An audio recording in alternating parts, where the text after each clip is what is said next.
They say every spell has a shadow behind it, and sometimes that shadow isn't human.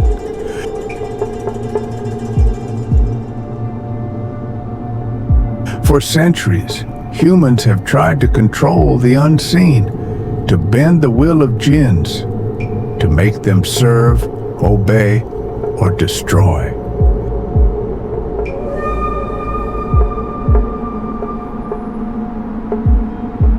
But what they don't realize, you can't command what doesn't belong to your world.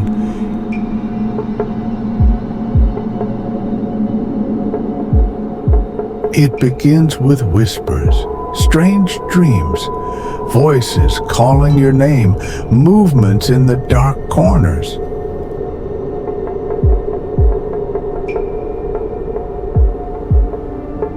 A man once summoned a Jinn to destroy his rival.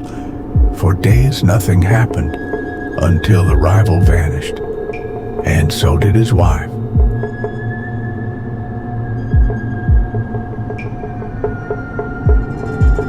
Black magic isn't power.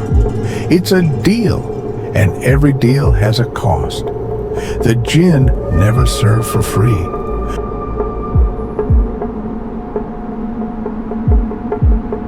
Those who try to control them slowly lose control of themselves. Their reflection changes first, then their voice.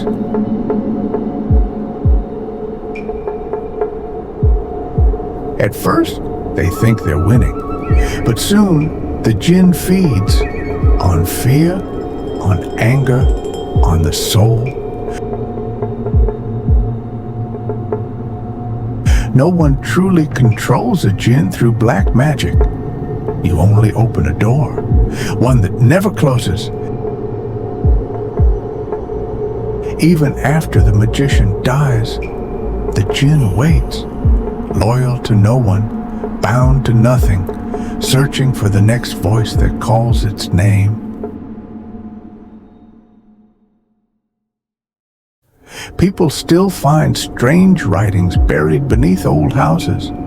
Some say those are just spells. Others say they're names.